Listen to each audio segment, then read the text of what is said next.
안녕하세요. 저는 30대 후반의 사연 많은 미혼모입니다. 어떻게 시작해야 할지 모르겠어서 천천히 제 이야기를 들려드릴게요. 어린 시절 부모님 이혼으로 줄곧 엄마와 함께 살았었죠. 저는 부모님이 이혼하신다는 게 너무 싫었습니다. 어린 마음에 아빠도 엄마도 모두 좋았으니 말이죠. 그러나 시간이 지날수록 부모님께서 언성을 높여 싸우는 일을 자주 목격해야 했고, 그럴 때마다 엄마가 너무 고통스러워하는 게 보였어요. 어느 날은 학교 끝나고 집에 왔는데 엄마가 안방 구석에 쭈그리고 앉아 엉엉 울고 계셨습니다. 너무 작고 여린 엄마가 다 무너져서 울던 그 모습은 몇십 년이 지난 지금도 생생하게 기억이 나네요.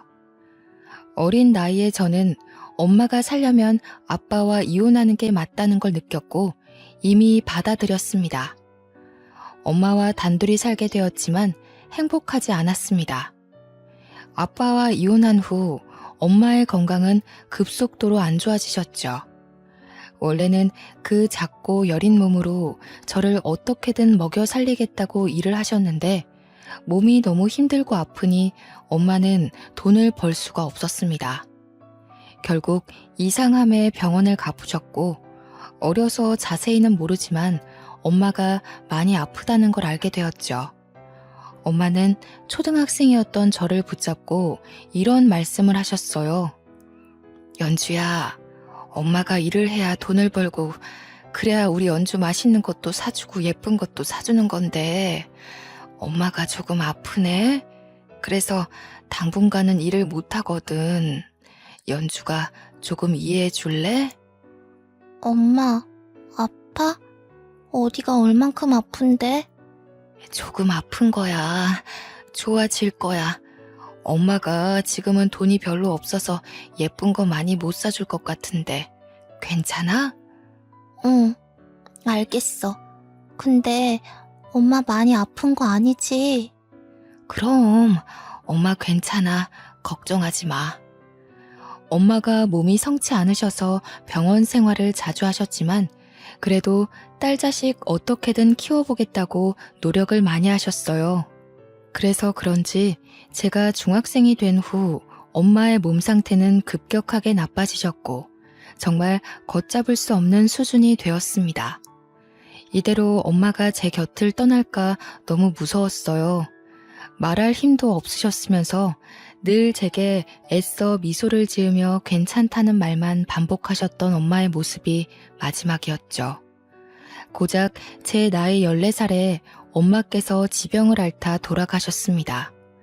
저희 엄마도 참 외로운 사람이었던 게 아빠와 반대하는 결혼을 하시면서 가족들과 모두 연을 끊고 사셨어요. 그렇다 보니 엄마가 돌아가신 후 혼자가 된 저를 찾아오는 친인척은 아무도 없었고 심지어 아빠도 저를 찾아오지 않으셨죠. 저는 자연스레 보육원에 들어가서 살게 되었습니다. 너무 낯설었고 무서웠어요. 전 이곳 생활에서 가장 힘들었던 게 마음을 주고 함께하던 동생들이 하루아침에 어디론가 입양을 가버려 아픈 이별을 자꾸만 해야 한다는 것이었죠. 어떤 이별이든 아프고 힘들지만 마음 둘 곳 없는 제가 유일하게 마음을 주는 동생들이 그렇게 하나둘 떠나니 참 힘들었습니다. 저는 나이가 있다 보니까 입양의 기회는 당연히 없었고 꿈도 꾸지 않은 채 그곳에서 외롭게 살았어요. 한참 어린 동생들과 지내며 나름 또 다른 형태의 가족을 만들며 지냈죠. 제게 부모님은 없지만 많은 동생들은 있었으니까요. 마음 둘 곳이 없어서 참 외롭고 쓸쓸했고 또래 친구들을 보면 늘 부러웠어요. 부모님이 다 있는 집에서 가족들과 함께 오순도순 사는 모습이 그렇게 부러웠죠. 제가 두 번 다시는 할 수 없는 일이라고 생각해서 더 부러움을 느꼈습니다. 학교를 다니다 보니 가족에 대한 그리움이 굉장히 커졌어요. 가족 여부를 왜 그렇게 물어보는 건지 저 같은 고아는 주눅이 안 들래야 안 들 수 없는 환경이었습니다. 그뿐 아니라 사소한 친구들과의 대화 속에서도 늘 아무 말도 못하고 있었죠. 얘들아, 이거 가방 어때? 내가 완전 갖고 싶던 건데 아빠가 사줬다. 완전 잘 어울려. 부럽다. 우리 아빠는 생일 아니면 선물 안 주는데. 연주, 너희 아빠는? 너희 아빠도 선물 자주 사주셔? 아니, 우리 아빠도 잘 안 사주셔. 그러고 보니까 우리 연주 집에만 놀러 못 가봤는데 초대 좀 해줘봐. 궁금하다. 말 나온 김에 오늘 연주 너희 집 가서 숙제할까? 아니. 엄마가 집에 계셔서 허락받아야 해. 그리고 집에 친구들 오는 거 별로 안 좋아하셔서 좀 힘들 것 같아. 미안해. 원래 거짓말을 잘 안 하는 성격이었는데 저도 모르게 어느 순간부터 내내 거짓말을 하고 있더라고요. 감출 게 점점 많아지고 숨기고 싶은 게 많아지니까 자꾸만 거짓말을 했죠. 친구들에게 보육원에서 살고 있다는 말을 하고 싶지도 않았고 구구절절 어떻게 고아가 된 건지 설명하고 싶지도 않았습니다. 그렇게 거짓말을 한번 시작하니까 걸리면 안 된다는 강박에 저는 꽤 철저하게 친구들을 속였어요. 그렇다 보니 깊게 마음을 두는 친구도 없었고 친하게 지내는 친구도 없었습니다. 뭔가 친구들이 저를 두고 뒷말을 하는 것도 느껴졌거든요. 아무래도 이상하긴 했겠죠. 매번 뭔가 속이는 느낌이 들었을 테고 불안해하는 제 모습을 어린 친구들도 느꼈을 겁니다. 상황이 이렇다 보니 학교 생활도 엉망이었고 저는 그 어디에서도 마음 편히 웃고 떠들 수 있는 곳이 없었어요. 보육원에서 나름의 보살핌을 받다 보니 어느새 시간이 훌쩍 지나버렸고 저는 성인이 되었습니다. 성인이 된 후 저는 보육원에서 나가 홀로서기를 해야 했어요. 홀로서기를 할 수 있도록 지원을 어느 정도 해주시지만 당장 무슨 일이든 해야 먹고 살 수 있었습니다. 제 힘으로 뭔가를 해서 돈을 벌어본 적도 없었고 공과금이 뭔지도 모르는 제게 홀로서기는 꽤 힘들었어요.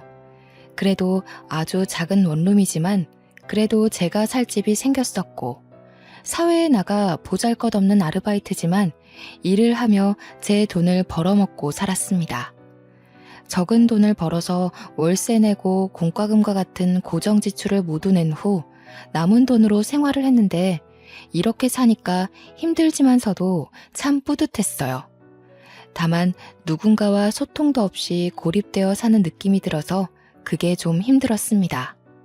친구도 없고 가족도 없으니 온종일 일하는 거 외에는 말할 이유가 없었거든요. 그렇게 제 나이 25살이 끝나갈 무렵 한 남자를 만났죠. 이성을 사랑하고 좋아한다는 이런 감정 자체가 처음이라서 너무 생소했고 어떻게 해야 할지를 모르겠더라고요. 제게 막힘없이 다가오는 이 남자를 밀어내기는 싫은데 방법을 몰랐던 겁니다. 이 사람은 저에 대해 너무 잘 알았고 이해를 많이 해줬어요. 늘 외로움에 사무쳐 있던 제게 그 남자는 너무 따뜻했고 놓치고 싶지 않은 그런 사람이었습니다. 저보다 1살 많았던 그 사람은 본인도 없는 살림에 제게 한없이 베풀어주기만 했었죠. 늘 제가 우선이었고 저를 웃게 해주려 노력도 참 많이 해줬어요. 거기다가 저랑 사연이 비슷해서 마음이 더 잘 통했고 서로 외로움이 가장 아프다는 걸 알아서 그런지 서로를 생각하고 위하는 마음이 각별했습니다. 연주야, 내가 이제서야 말하는 건데 사실 나도 부모님 없어. 왜 없냐면 나 버리고 도망가셨거든. 이유는 나도 모르겠어. 그게 사실이야? 그럼 여태 어떻게 산 거야? 나처럼 보육원에 간 것도 아니잖아. 부모님이랑 살던 집에서 혼자 살았어. 그 집 하나 두고 도망 나가셨거든. 근데 웃긴 게 뭔 줄 알아? 내가 딱 성인이 되니까 그 집을 부동산에 내놨더라. 그래서 나도 당신처럼 급하게 원룸 구해서 독립한 거야. 여태 소식도 없고? 죽었는지 살았는지도 모르겠고 왜 그렇게 떠났는지도 모르겠어. 근데 하나 짐작 가는 건 두 분이 워낙 안 맞았었고 각자 외도도 하셨거든. 그래서 뭐 각자 살겠다고 합의하에 나 버리고 간 게 아닌가 싶어. 너무하네. 나만큼이나 힘든 시간을 보냈구나. 그래서 나는 연주 널 보면 그냥 우리 둘이 행복했으면 좋겠어. 그냥 잘해주고 싶고 보듬어주고 싶고 막 그래. 대충 사연이 있다는 건 알았지만 이렇게까지 아픈 사연이 있는 줄은 몰랐습니다. 저희가 어느 정도 서로에 대한 마음이 각별해지니 그 사람은 제게 속내를 털어놓고 본인이 어떤 일이 있었는지 말을 해주더라고요. 사실상 사연이 살짝 다른 것 외에는 둘 다 어린 나이부터 외롭게 혼자 살았다는 동질감이 느껴져서 그런지 더 애틋한 사이가 되었습니다. 그냥 쳐다만 봐도 좋았고 외롭고 쓸쓸한 감정이 다 차오르는 듯 했습니다. 그런데 철도 없었고 배운 것도 없이 부족한 저희 두 사람이 너무 앞만 보고 사랑해서인지 너무 빠르게 아이가 찾아왔고 당황스러웠어요. 그간 돈을 벌어두긴 했으나 살림을 차리기에는 턱없이 부족한 돈이었는데 아이까지 키울 자신은 없었죠. 그러나 제 뱃속에 생긴 생명을 결코 포기할 수 없었습니다. 전 임신 사실을 알자마자 애아빠에게 말을 했어요. 나 할 말 있는데 자꾸 생리를 안 해서 임신 테스트기를 해봤거든? 그랬더니 2줄이 나온 거야. 그래도 혹시 몰라서 병원까지 가봤는데 임신이 맞대. 뭐? 임신이라고? 임신이래. 왜 싫어? 싫다기보다는 당황스러운 거지. 우리가 가진 게 없으니까. 아니야, 그래도 걱정하지 마. 내가 너랑 아기 책임질 테니까 걱정 마. 잘할 수 있어, 우리는. 그렇지? 우리 그럴 수 있잖아. 맞지? 난 사실 무서웠거든.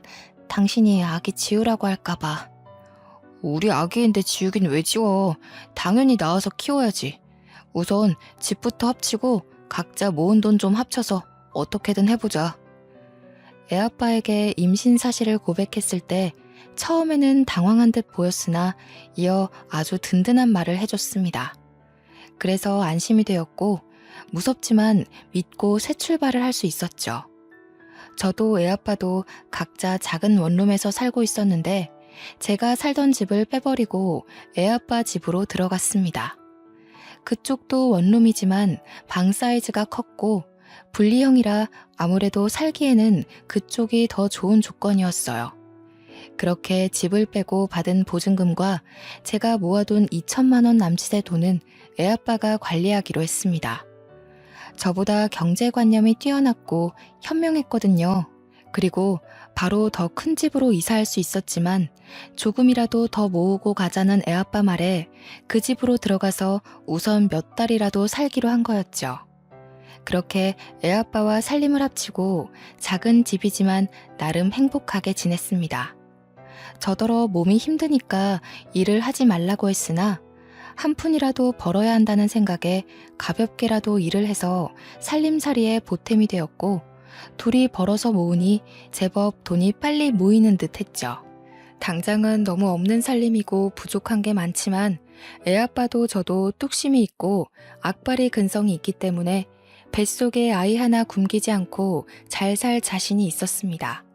그런데 이 행복은 너무 빨리 끝나버렸어요. 27주쯤 되었을 때부터 애아빠가 변하기 시작했습니다.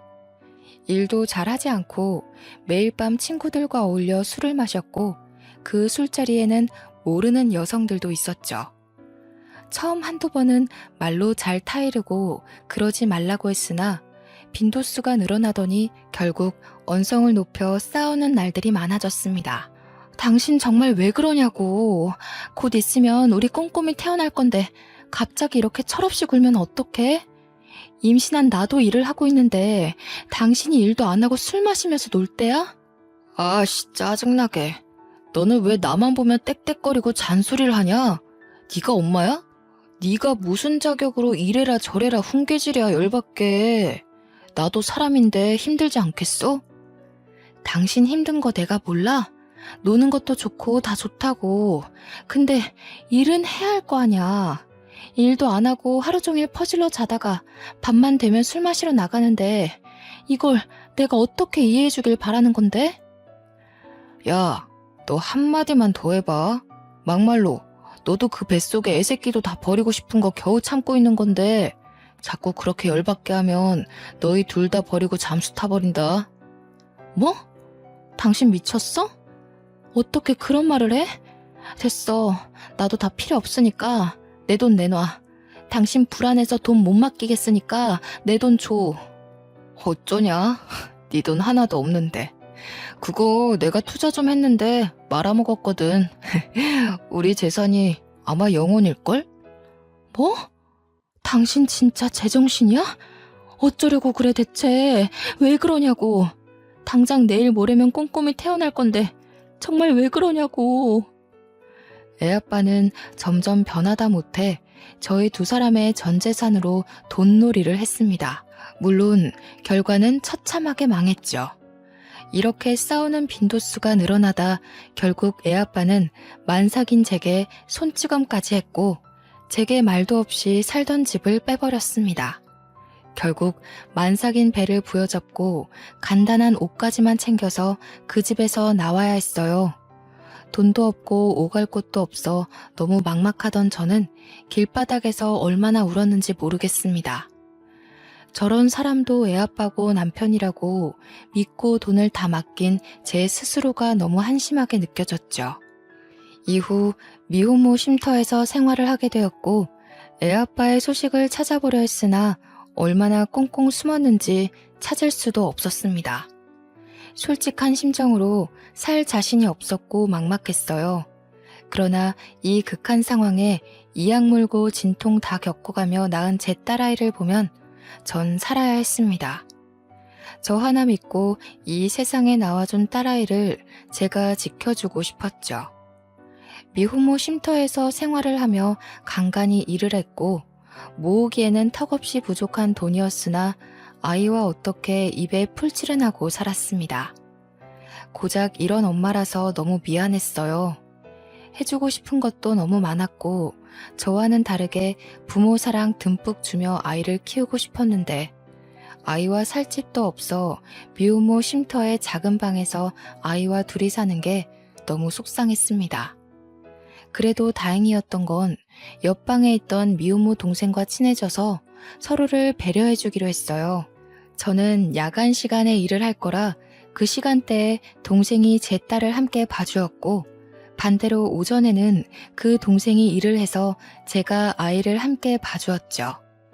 이렇게 서로 도와주지 않으면 결코 일을 할 수가 없는 상황들이라 공동 육아를 하며 돈을 벌었습니다. 미혼모로 사는 게 결코 쉽지 않았어요. 아이를 혼자 육아해야 하는 건 솔직히 상관이 없었는데 혼자 육아를 하다 보니 일을 할 수 없다는 게 힘들었습니다. 아이만 보자니 생계 유지가 쉽지 않았고 생계 유지를 하자니 아이를 볼 수 없는 답답한 상황의 연속이라 이게 가장 힘들었죠. 거기다가 너무 작은 딸아이를 두고 나오는 게 발길이 떨어지지도 않았습니다. 그러나 저는 부족한 엄마라서 남들보다 더 이를 악물고 최선을 다해야 했어요. 그러던 중 미혼모 쉼터에서 나와야 하는 날이 다가오고 있었습니다. 거기가 무슨 숙박업소가 아니기에 쭉 장기간 있을 수는 없는 노릇이라 나와야 했고 너무 형편없는 집이지만 작은 원룸을 구해 아이와 살게 되었죠. 좋은 것만 먹이고 입히고 다 해주고 싶은 마음과는 다르게 끼니나 제대로 챙겨주면 다행일 정도로 형편없는 엄마인 제가 너무 싫었습니다. 그렇게 아이와 독립을 한 후의 삶은 처참했어요.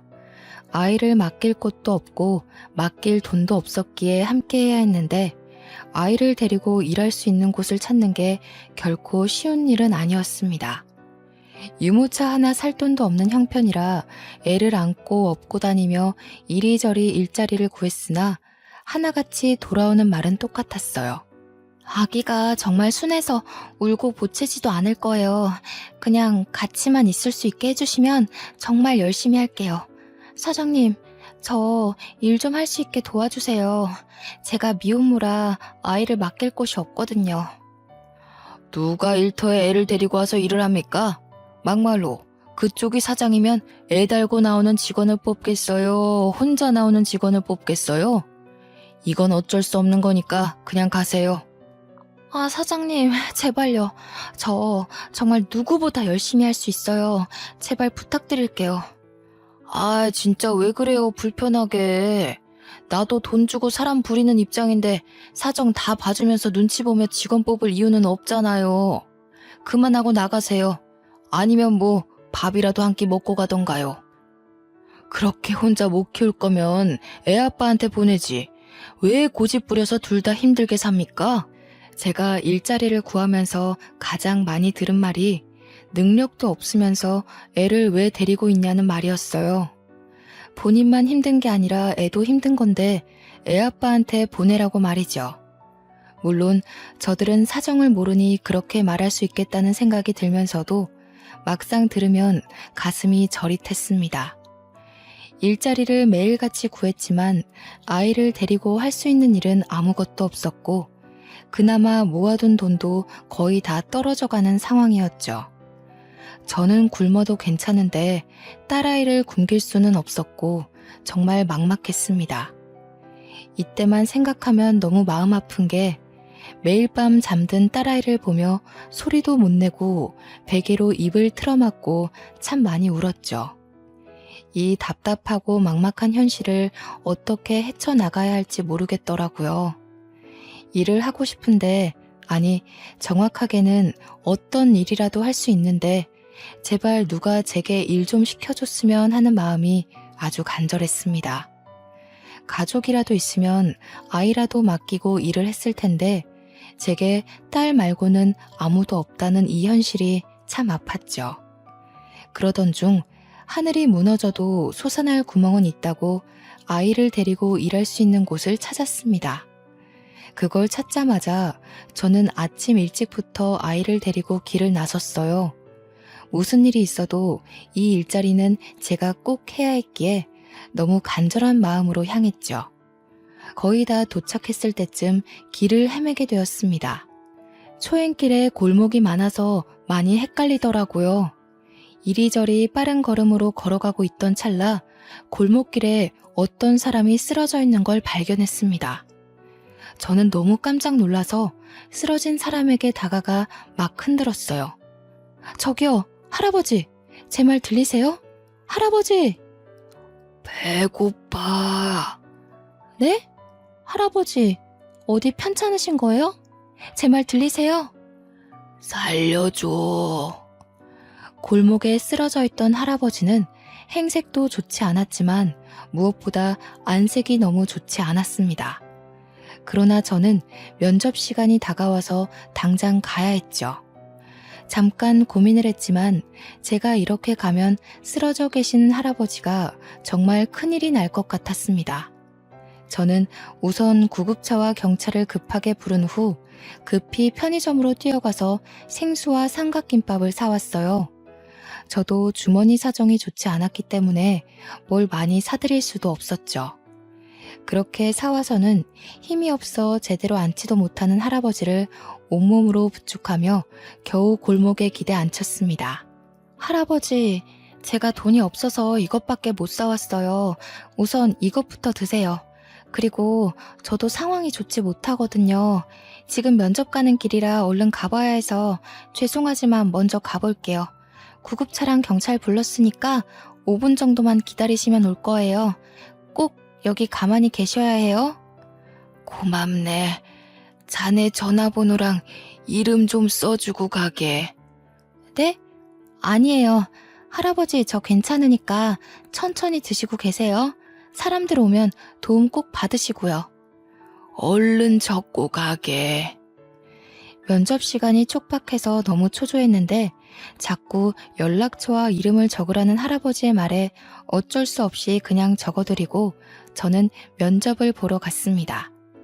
촉박했던 시간은 어느덧 늦어버렸고 뛰고 또 뛰어도 달라지는 것 없이 면접 시간을 초과해서 도착했죠. 저는 너무 간절했기에 빌고 또 빌었습니다. 정말 죄송해요. 제가 오다가 사정이 있어서 근처에서 헤매고 있었거든요. 제발 면접 봐주세요. 제발요. 이미 다른 분이 먼저 오셔서 면접 받고 내일부터 출근하기로 했어요. 그러게 시간을 딱 맞춰서 오셔야지. 이렇게 면접 시간 하나 엄수를 못하는 사람을 우리가 뭘 믿고 뽑겠어요? 사장님, 제발요. 정말 이렇게 부탁드릴게요. 글쎄, 내일부터 출근하기로 했다니까요. 그만하고 가세요. 그렇게 면접도 못 보고 허무하게 집으로 돌아와야 했습니다. 내 코가 석자인데 대체 누굴 도운 걸까? 저는 또 제 탓을 했어요. 뭐가 그렇게 착하다고, 언제부터 그렇게 착했다고, 왜 그랬을까 싶었죠. 이때가 정말 막막했던 게 남은 잔고가 고작 17만 원 돈이었고 당장 일을 하지 않으면 정말 딸아이랑 굶어 죽을 수도 있겠다는 생각뿐이었습니다. 참 앞이 보이지 않는 이 현실을 어떻게 헤쳐나가는 게 좋을지 모르겠더라고요. 돈이 떨어지는 게 눈에 보이니까 앞날이 걱정되어선 라면 한 개로 하루를 버틸 수밖에 없었습니다. 라면을 쪼개고 쪼개서 끓여 먹고 물을 많이 넣고 끓인 싱거운 국물로 배를 채우며 살았죠. 이 당시에 삶이 너무 막막하니까 잠든 애를 두고 야간에라도 나가서 일을 해볼까, 어떻게 할까 별 생각을 다 했어요. 그런데 애가 아직 어리기도 했고 그다지 안전한 아파트도 아니라서 혹시라도 아이한테 무슨 일이 생길까 무서웠습니다. 애아빠한테 돈만 다 맡기지 않았어도 지금 이렇게까지 힘들지는 않을 텐데 라는 후회도 들었고 그냥 멍청한 제 자신을 한없이 탓했지요. 제가 이렇게 못나서 딸아이가 고생하는 것도 너무 미안했고 작은 원룸에 답답하게 내내 갇혀있는 것도 너무 미안했어요. 워낙 집이 작고 방음이 좋은 편도 아니라서 애가 밤에 울면 옆집이고 앞집이고 다 찾아와서 막 욕도 하고 언성도 높이고 그러더라고요. 안 그래도 무너지는 저를 더 무너뜨렸습니다. 마음껏 울지도 웃지도 못하게 하고 장난감도 사주지 못하는 저 같은 사람도 엄마라고 아이를 낳아서 이렇게 고생시키는구나 싶었죠. 상황이 이렇게 극한 상황이 되니까 아이를 낳지 말 걸 후회도 했습니다. 저야 똑같은 상황으로 돌아가도 우리 딸 낳을 거지만 딸아이를 생각하면 이런 능력 없는 엄마한테 태어나게 만든 게 너무 미안해서 후회가 되더라고요. 리아야, 엄마가 미안해. 엄마가 엄마라서 너무 미안해. 우리 리아 맛있는 것도 사주고 장난감도 사주고 엄마가 그러고 싶은데 아무것도 못 해줘서 너무 미안해 우리 딸. 매일 이렇게 딸아이에게 사과를 하며 지냈고 이날도 여느 때처럼 울고 보채는 딸아이에게 죄스러운 마음에 미안하다며 다독이고 있었습니다. 그런데 아이와 집에 있는데 갑자기 누군가 찾아온 겁니다. 저희 모녀가 사는 이 집에 찾아올 사람이 아무도 없었기에 조금 무서웠죠. 가끔 찾아온다고 해봤자 아이 울음소리 시끄럽다고 찾아오는 옆집, 앞집 남자들이라 선뜻 문을 열어주기 힘들었습니다. 누구세요? 나일세. 문 좀 열어보게나. 네? 누구세요? 나한테 준 삼각김밥이랑 물 갚으러 왔으니까 문 좀 열어보게나. 저는 정말 화들짝 놀랐습니다. 대낮에 저희 집을 찾아온 사람은 길가에 쓰러져 계셨던 할아버지셨죠. 제 면접을 망치게 했던 장본인이라 제가 많이 원망하고 있었던 그 할아버지가 너무 말끔한 차림으로 건장한 남자 둘과 함께 찾아온 거예요.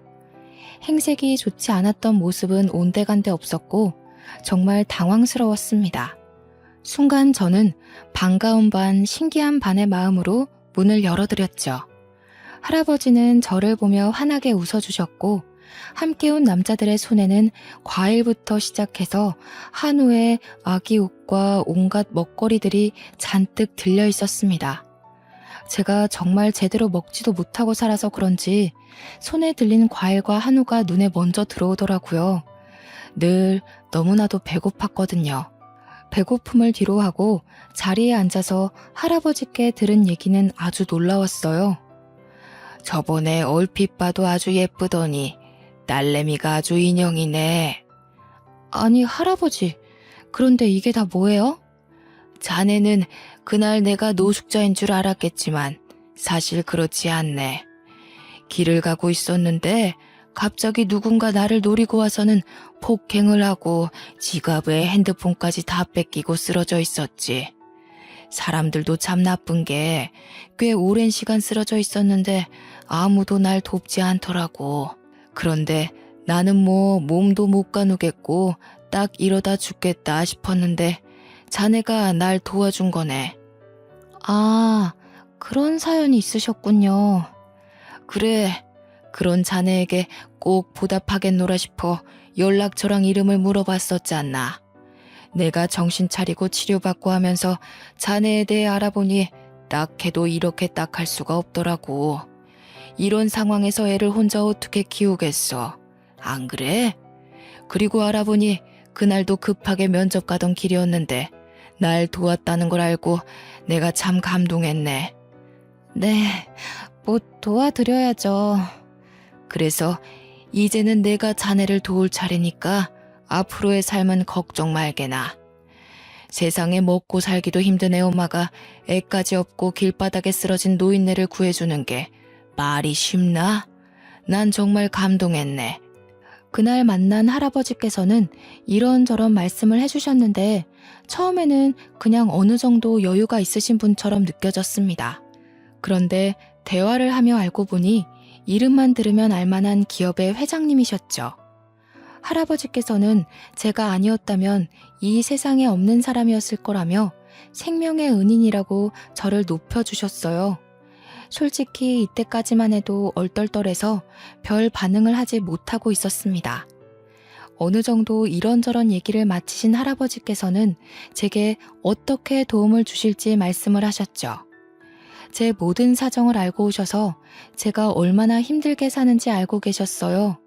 그래서 제가 앞으로 아이와 함께 안정적이게 먹고 살 수 있는 일자리를 주겠다고 하셨습니다.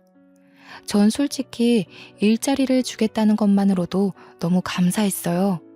제가 가장 원하던 게 일자리니까요. 그런데 할아버지는 단순히 일자리를 주시는 게 아니었습니다.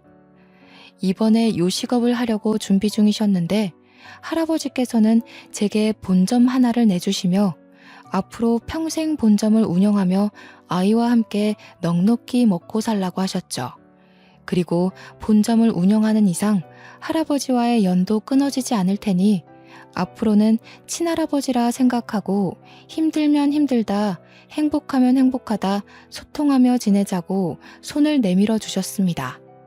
살다 살다 이런 호의를 받아본 적이 없어서 꿈만 같고 그냥 눈물이 흘렀어요. 할아버지, 이거 정말 진심인 거예요? 저 그 본점이라는 거 죽을 때까지 평생 제가 운영해도 되는 거예요? 그래, 가족도 없이 애를 어떻게 키워? 애는 원래 다 같이 모두가 함께 키우는 거야. 앞으로 네 할애비다 생각하고 지금처럼 할아버지 이렇게 부르고 연락도 자주 하고 그래. 알겠지? 정말 감사해요. 너무나도 감사해서 뭐라고 말씀을 드려야 할지 모르겠어요. 이게 다 네가 인품이 좋아서 생긴 일이니까 너무 감사할 필요도 없어. 그저 주어진 것들에 최선을 다하면 그만이야. 너한테 본점을 맡긴 이유도 너라면 해낼 수 있을 것 같아서다. 기대하마. 네, 그럼요. 저 이 약물고 최선을 다할 거예요. 이렇게 도와주신 거 보답해야죠. 보답한다는 마음으로 살지 말고 너를 위해 살아라. 너는 좀 이기적이게 살아도 괜찮겠어. 할아버지께서는 여기서 그치지 않고 더 완벽하게 저를 살 수 있게 도와주셨습니다. 제가 운영하게 된 가게 근처로 이사까지 도와주셔서 딸아이와 드디어 집다운 집에서 쾌적하게 살 수 있었죠. 집 자체가 분에 넘쳐서 평생 제가 살아볼 수도 없는 집인데 기꺼이 내주셨고 거기에 제가 일하는 동안 딸아이를 봐줄 베이비시터와 가정부까지 고용을 해주셔서 저는 정말 가게 일만 할 수 있도록 도와주셨어요. 세상에 어떻게 이런 호의를 베풀어주는 사람이 다 있을까 싶었습니다. 제가 할아버지께 너무 감사해하며 그래도 이건 과분하다고 밀어내면 할아버지는 그러셨죠. 의사 말이 조금만 늦었어도 정말 큰일 날 뻔했다고 말했다며 그냥 하는 말이 아니라 제가 할아버지의 생명의 은인이기 때문에 뭐든 다 해주고 싶다고 하셨습니다. 문득 그런 생각이 들었어요. 사실 저는 그때 면접을 못 보고 집에 돌아와서 내 코가 석자인데 뭔 짓을 한 건가 싶었고 이대로 굶어 죽겠구나 싶어서 엄청 후회를 했었죠. 심지어 할아버지 원망까지 했는데 그런 할아버지는 제 평생 하나도 누려보지 못할 이 모든 것을 한 번에 선물을 해주셔서 마음이 무거웠습니다. 할아버지께 솔직하게 말을 했었는데 본인 같아도 도와줘 놓고 후회했을 거라고 그건 이기적이고 나쁜 게 아니라 살아야 하고 애를 키워야 하는 엄마라서 그런 거라며 이해해 주셨어요. 제 10대, 20대는 돌이켜 생각해보면 정말 아픈 시간들의 연속이었고 아이를 낳은 후에도 불행의 연속이었습니다. 아이를 보는 그 순간을 제외하고는 모두 기억하고 싶지 않은 시간들이었죠. 당장 통장 잔고가 17만 원이라 아이랑 굶어 죽을까봐 라면 하나로 하루를 버티고 또 버텼던 제가 하루아침에 사장이 되고 정말 좋은 집에서 가정부와 베이비시터까지 고용해서 팔자 편하게 살 줄 누가 알았을까요? 가정부까지는 고용해주지 않으셔도 괜찮았는데 가게에서 온종일 힘들게 일했으니 집에서는 하지 말라고 하시더라고요. 적어도 집에 있는 시간만큼은 딸아이와 온전하게 보내라는 말씀을 해주시는데 참 훌륭하고 멋졌습니다. 한치 앞도 모르는 게 사람 인생이라고 하지만 제 인생은 그야말로 로또 1등이 약 100번 정도 당첨되는 정도의 행운이 아닐까 싶습니다. 시간이 꽤 흐른 지금은 가게도 자리를 잡았고 모든 게 안정적으로 흘러가고 있어요. 그 어렸던 딸아이도 무럭무럭 건강하게 잘 자라주고 있습니다. 제가 지금 가장 행복한 건 딸아이에게 좋은 것만 입히고 먹이고 보여줄 수 있다는 것이에요. 그리고 배우고 싶다는 거, 하고 싶다는 걸 돈 걱정 없이 다 해줄 수 있는 엄마라서 행복합니다. 여전히 회장님과는 할아버지라 부르며 사적으로 잘 지내고 있어요. 저희 집에도 자주 놀러 오시고 저희 딸내미를 손녀딸로 생각해 주시고 이것저것 얼마나 해주시는지 모릅니다. 외로운 저희 모녀에게 너무 든든한 할아버지가 생겨서 명절에도 외롭지 않게 보내고 있어요. 회장님은 제게 할아버지 같기도 하지만 아버지 같기도 한 너무 귀한 존재입니다. 제가 한 번은 물어본 적이 있어요. 그때 왜 그렇게까지 저를 도와주셨냐고요. 그런데 할아버지께서는 그러셨습니다. 의식이 흐릿한 와중에 본 제 모습은 언뜻 봐도 배고파 보였다고 해요. 아이를 아기띠도 없이 손으로 안고 업고 물과 삼각김밥을 사들고 와서 바닥에 주저없이 무릎 꿇고 할아버지를 일으키는 모습에서 꼭 보답해야지 싶으셨는데 저에 대해 자세히 알아볼수록 마음이 아프셨다네요. 할아버지도 어려서부터 참 없이 컸는데 지금도 여전히 힘들게 사는 제게 뭐든 해주고 싶으셨다고 하셨습니다. 아마 할아버지를 그때 그렇게 만나지 않았더라면 지금쯤 저와 딸은 어떻게 살고 있을까요? 여전히 돈에 허덕이며 하루하루를 숨막히게 살고 있을 겁니다. 제가 이렇게 자리를 잡고 행복하게 살아가고 있을 때 애아빠한테 연락이 왔었어요. 솔직히 생각도 안 나고 살고 있었던 터라 많이 놀랐습니다. 여보세요? 연주 맞니?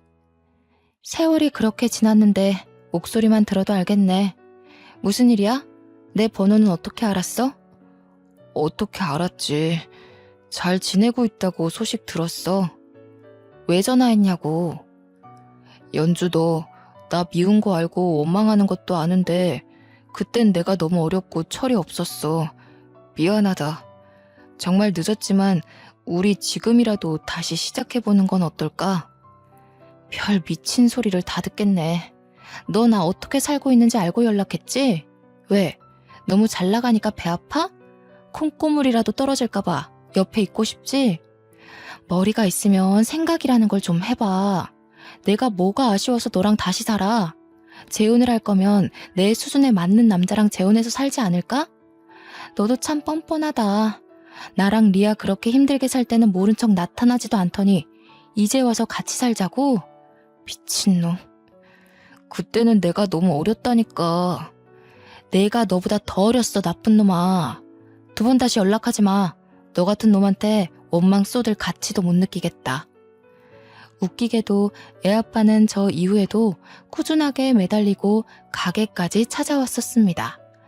딱 겉보기에도 망나니 같아 보였는데 혹시 몰라 할아버지께 부탁을 해서 뒷조사를 좀 해보니 여전히 돈놀이를 하는 망나니였죠.